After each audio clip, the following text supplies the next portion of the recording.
Once upon a time in Israel, there lived a young man named David. David was a kind-hearted and strong shepherd boy who took good care of his sheep. But David wasn't only a hard worker, he was also a man of God. Every day he prayed to God and asked him for guidance and protection. David loved God, and God loved him back. One day while David was watching over his sheep, he heard some shouting coming from a nearby town. He stopped what he was doing and listened carefully. It sounded like people were arguing and getting really upset. So David decided to go and see what was going on. When he arrived in town, he saw a big crowd gathered in the center. There were soldiers from Israel standing right in front of an even bigger group of soldiers from a neighboring country called the Philistines. The Israelites were afraid and worried because the Philistine army was much stronger than theirs. And it seemed like they weren't going to win this battle. But David wasn't scared. Instead, he was very angry because these Philistines were insulting God and his people. One particularly scary Philistine soldier kept stepping forward and shouting, "Hey, Israelites, why don't you send out one of your best fighters to battle? Maybe we'll have someone to fight. Are you too scared to face us?" The Israelites felt embarrassed because they didn't want to admit that they were scared. But no one was brave enough to step forward and volunteer to fight. The Philistine soldiers kept insulting them and making fun of their faith in God. They said, "Your God isn't very helpful, is he? He doesn't even care about you." This made the Israelites even more upset. David was so mad at the Philistines for disrespecting God that he told his friend Jonathan, "I am going to defeat this giant, no matter how scared everyone else is."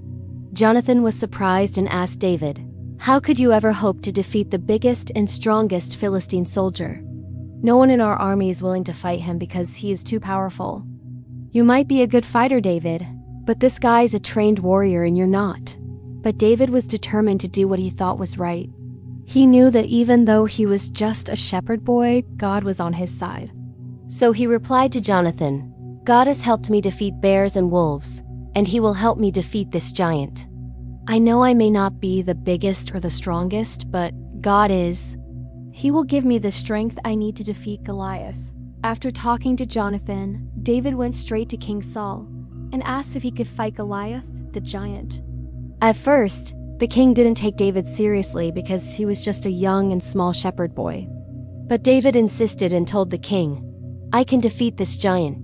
Please let me try." King Saul agreed to let David fight Goliath, but he gave him some brand new armor and weapons. He put the helmet on David's head and tried to fit him into the large armor, but it was no use. The equipment was made for a strong adult soldier, not a small boy. So David couldn't move very well in it. David took off the heavy armor and went to get something much lighter. He took his staff, picked up 5 stones from the ground, and put them in his bag.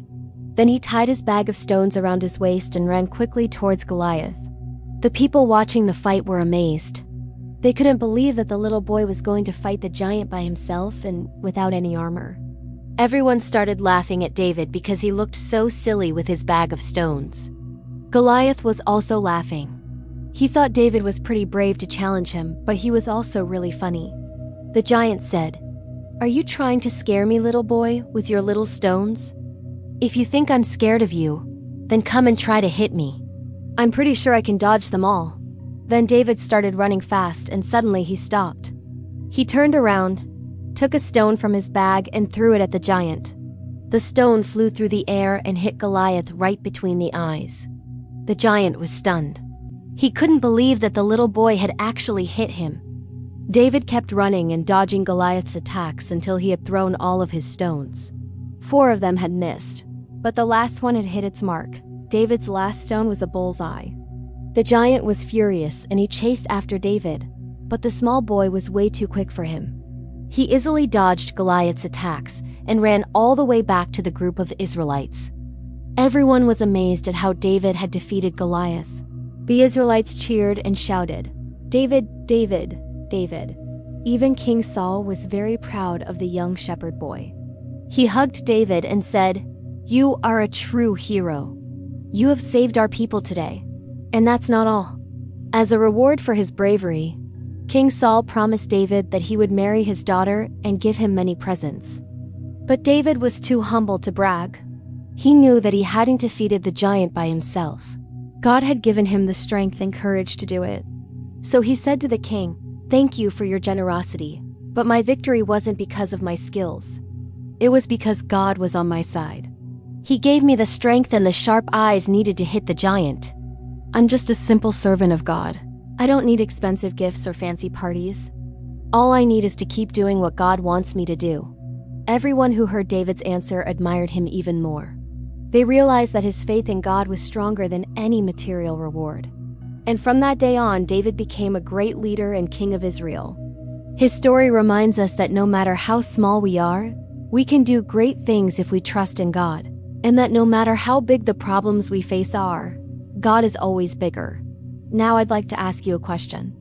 Have you ever faced a difficult challenge in your life? Perhaps you had to stand up to a bully or speak in front of a large audience.